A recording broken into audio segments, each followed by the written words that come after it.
नमस्कार साथियों, स्वागत है आप सभी का आपके अपने YouTube channel UP Sangam by MD class पर। आज हम लोग पढ़ने वाले हैं रस के महत्वपूर्ण तथ्यों के बारे में। आइए देखते हैं वो कौन कौन से तथ्य हैं भाई। जैसे बात करें साथियों एक रस के बारे में, रस शब्द की उत्पत्ति किससे हुई भैया? रस शब्द की उत्पत्ति की बात करें अगर साथियों, तो रस शब्द की उत्पत्ति जो हुई है वो किससे हुई है भाई? रस शब्द की उत्पत्ति की बात करें तो किससे हुई है? धातु से हुई है। कौन सी धातु से हुई है? कहेंगे सर श्री धातु से हुई है। रस शब्द की उत्पत्ति किससे हुई है? श्री धातु से हुई है। आगे देखिएगा भैया, इसमें रस में कुल कितने भाव हैं? कहेंगे सर कुल 49 भाव हैं। किसने बताया है? भरत मुनि ने।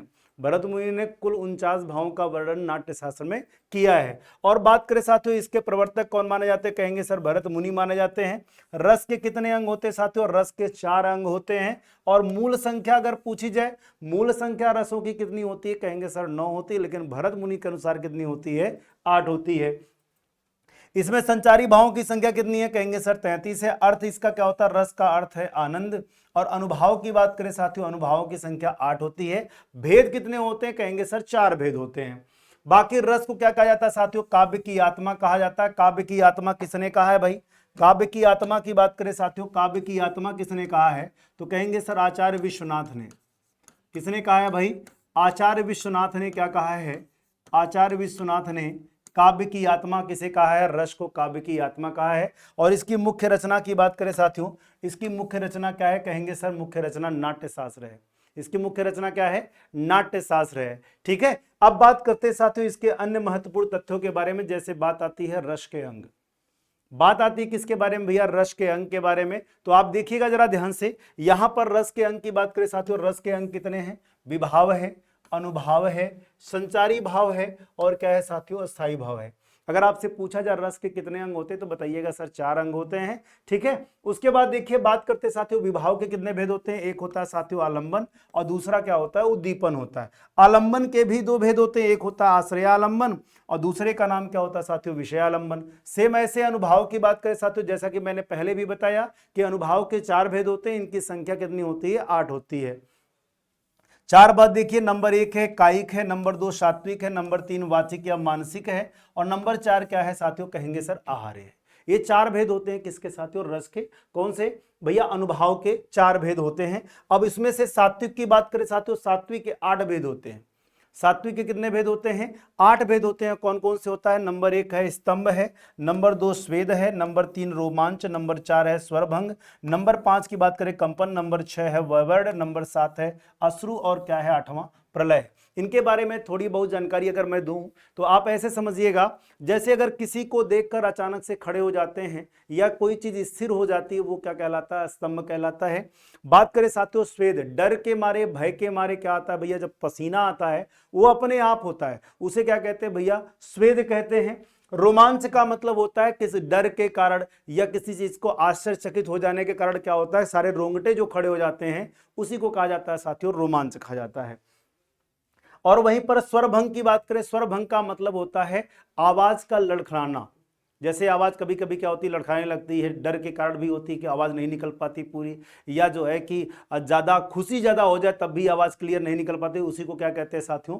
स्वरभंग कहते हैं। कंपन का मतलब होता है शरीर में किसी डर के कारण पूरा शरीर जो कांप जाता है, उसी को क्या कहते हैं साथियों? कंपन कहते हैं। वैवर्ड का मतलब होता है, जैसे लोग बोलते हैं ना कि अरे भैया उसके चेहरे का रंग उड़ गया है, तो चेहरे का रंग जो उड़ जाता है, चेहरा लाल पीला होने लगता है, उसी को क्या कहते हैं साथियों? वैवर्ड कहते हैं। जैसे क्रोध आ जाए चेहरा लाल हो जाता है, डर आ जाए चेहरा सफेद हो जाता है, तो लोग बोलते हैं ना अलग अलग मुहावरे के रूप में। अश्रु का मतलब क्या होता है भैया? आंसू आना। दुख में भी आंसू आते हैं, खुशी ज्यादा हो जाती यानी हर्षातिरेक हो जाए तो भी आंसू आते हैं, इसका मतलब अश्रु क्या हो जाएगा? सात्विक अनुभव है। प्रलय का मतलब क्या होता है भैया? निश्चेत या मूर्छा का आना प्रलय कहलाता है। ठीक है, तो ये सब क्या है साथियों? सात्विक अनुभव है। क्या है? सात्विक अनुभव है। ठीक, अब बात करते हैं साथियों आगे विभाव की बात करें साथियों, विभाव की परिभाषा क्या होती है? भाव उत्पन्न करने वाले या जागृत करने वाले कारक को क्या कहते हैं साथियों? विभाव कहते हैं। देखो 2 तरह से होते हैं, एक नायक या नायिका हो सकते हैं, दूसरा कौन हो सकता है साथियों? वातावरण या माहौल भी क्या करता है? कहीं ना कहीं भाव को उत्पन्न करता है, तो उसे भी विभाव कहते हैं। इसीलिए मैंने बोला क्या है, उत्पन्न बोला और क्या बोला है, जागृत बोला है। बात करें साथियों विभाव के भेद की, तो इसके दो भेद होते हैं, एक आलंबन होता है, दूसरा क्या होता है साथियों, उद्दीपन होता है। आलंबन की बात करें साथियों, आलंबन किसे कहते हैं, कहते हैं सर जिसका सहारा पाकर भाव जागृत हो, जिसका सहारा पाकर, जिसका सहारा पाकर भाव जागृत हो, जिसका सहारा पाकर भाव जागृत हो, उसे क्या कहते हैं भाई, उसे क्या कहते हैं साथियों, उसे कहते हैं क्या, आलंबन कहते हैं। आलंबन के दो भेद होते हैं, आश्रयालंबन, दूसरा विषयालंबन। जिसके चित्त में भाव जागृत हो उसे आश्रयालंबन कहते हैं, और जिसको देखकर भाव जागृत हो उसे क्या कहते हैं साथियों, विषयालंबन कहते हैं। अब बात करें साथियों अगर उद्दीपन के बारे में, तो जिन वस्तुओं या परिस्थितियों कारण भाव उद्दीप्त हो उसे क्या कहते हैं, उद्दीपन कहते हैं। जैसे वर्षा का होना, ठीक है, प्रकृति का सौंदर्य हो गया, या जो है कि चिड़ियों का चहकना हो गया, कोयल का कूकना हो गया, तो ये सब क्या करते साथियों, कहीं ना कहीं कोई भी भाव उत्पन्न करते, चाहे वो रति का हो चाहे हास्य का हो, ठीक है। तो यहां पर क्या हो जाएगा, वो उद्दीपन का पार्ट आ जाएगा, ठीक है। आगे देखिएगा, जैसे आप लोग क्या करते हैं, सुनसान सड़क पर अगर अकेले जा रहे होते तो माहौल कैसा होता है, सुनसान सड़क है, काली अंधेरी रात है, दूर दूर तक इंसान का नामो निशान नहीं है, तो कहीं ना कहीं डर का भाव आता है। तो वो किसकी वजह से आया, माहौल की वजह से, तो इसका मतलब वो उद्दीपन हो जाएगा, ठीक। अब बात करते हैं साथियों अनुभाव के बारे में, तो आश्रय की शारीरिक चेष्टाओं को क्या कहा जाता है साथियों, अनुभाव कहा जाता है। इसके भेद कितने होते हैं, चार होते हैं, जो आपने पढ़ा था।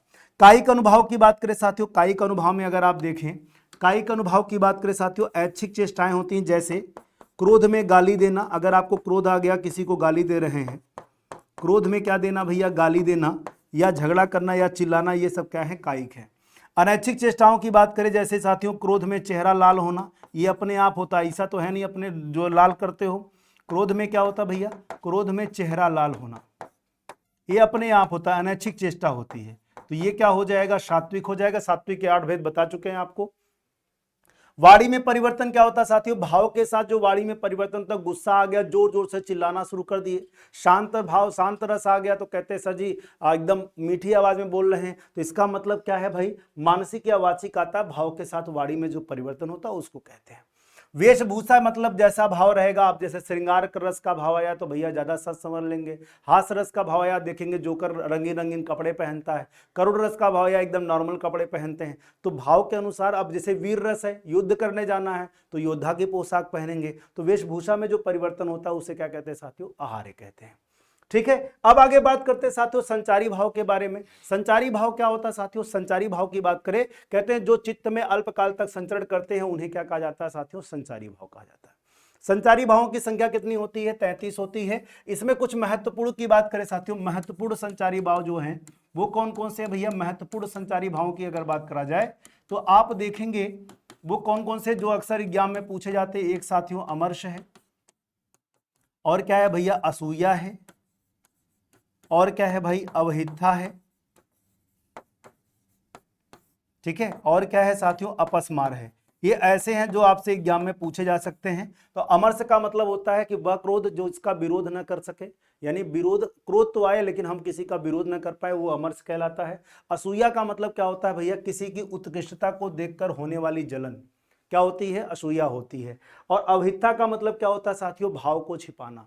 जैसे लज्जावश, संकोचवश लोग भाव को छिपाते हैं, सामने व्यक्त नहीं करना चाहते, वो अवहिता है। अपस्मार का मतलब होता है साथियों एक प्रकार की मूर्छा जो कुछ समय के लिए आती है, उसके बाद फिर इंसान एक्टिव हो जाता है, इसीलिए इसको संचारी भाव में ही रखा जाता है, ठीक। आगे देखिएगा, बात करें साथियों रस है, अस्थाई भाव है, देवता और उनके रंग के बारे में जो भरत मुनि ने बताया, ये सब किसके अनुसार है भैया, ये सब की बात करें सब भरत मुनि के अनुसार है। किसके अनुसार, भरत मुनि के अनुसार है। श्रृंगार रस का अस्थाई भाव रति या प्रेम होता है। श्रृंगार रस का स्थायी भाव क्या होता है भाई, रति या क्या होता है साथियों, कहेंगे सर प्रेम होता है, ठीक है। और इसके देवता कौन माने जाते हैं, विष्णु या कृष्ण माने जाते हैं। और रंग कैसा साथियों, श्याम है। अच्छा, कामदेव भी माने जाते हैं, याद रखिएगा, श्रृंगार रस के देवता कामदेव भी माने जाते हैं, ठीक है। हास रस का हास होता है, इसके देवता प्रमथ या गणेश माने जाते हैं।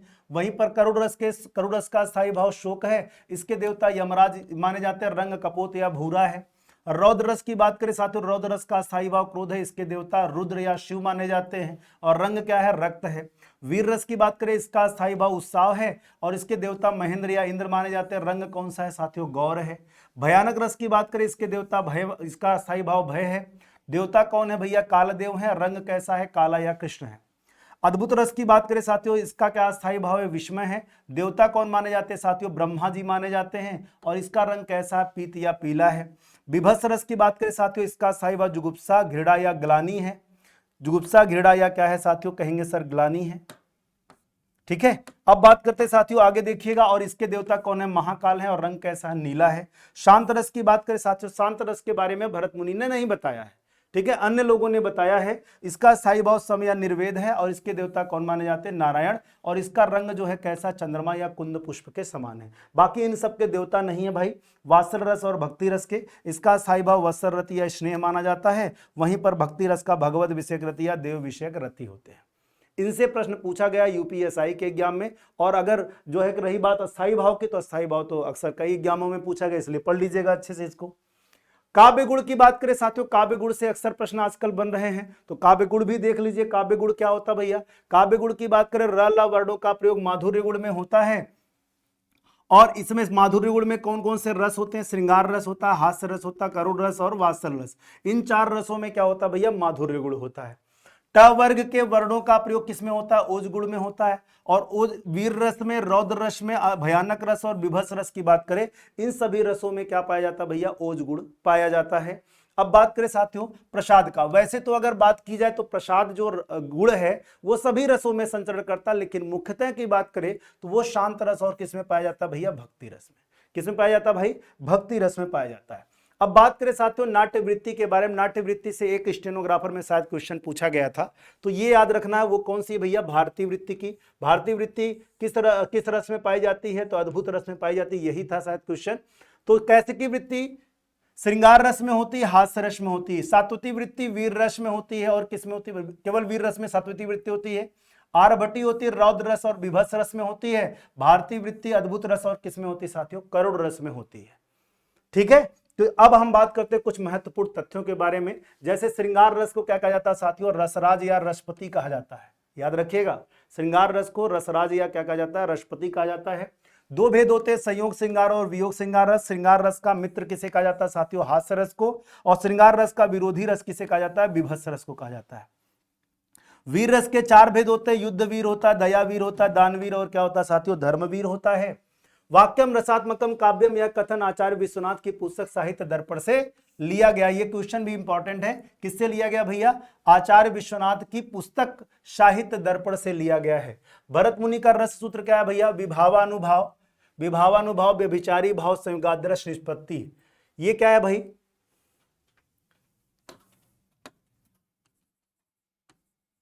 विभावानुभाव, व्यभिचारी भाव, संयोगादर्श निष्पत्ति, ये क्या है भैया, भरत मुनि का रस सूत्र है, जिसका अर्थ क्या होता है, विभाव, अनुभाव, व्यभिचारी भावों के संयोग से किसकी उत्पत्ति होती है, रस की निष्पत्ति होती है भैया। भरत मुनि के अनुसार कुल भावों की संख्या कितनी है भैया, 49 है, जिसमें अस्थायी भाव कितने हैं, 8 हैं, संचारी भाव कितने हैं, 33 है, अनुभाव कितने हैं साथियों, 8 है, कुल टोटल कितने हो गए, यहाँ पे 52 लिख दिया भैया, 49 हैं। कितने भाई, टोटल 49 हैं। देखिए 8 33 कितना हो गया भैया, 8 33 की बात करें 41 हो गया, 41 8 कितना हो गया, 49 हो गया। तो याद रखिएगा भरत मुनि के अनुसार कुल रसों की संख्या कितनी है, कुल भावों की संख्या कहेंगे सर 49 है। ठीक है, तो अब बात करते हैं साथियों नौवां रस। नौवां रस शांत रस के बारे में किसने कहा भैया, उद्भट ने माना था, इसके अलावा कहीं कहीं अभिनवगुप्त भी दिया रहता है। 10वां रस वात्सल रस किसने माना भैया, आचार्य विश्वनाथ ने माना था। और 11वां रस की बात करें साथियों, 11वां रस भक्ति रस किसने माना, रूप गोस्वामी जी ने माना है। रूप गोस्वामी को जो है भक्ति रस का प्रतिष्ठापक आचार्य भी माना जाता है। ठीक है, बाकी आप साथियों अगर पेट की तैयारी करें तो अरता बैच के साथ जुड़कर अपनी तैयारी को और बेहतर कर सकते हैं। बाकी वीडियो कैसी लगी कमेंट सेक्शन में कमेंट करके जरूर बताइएगा।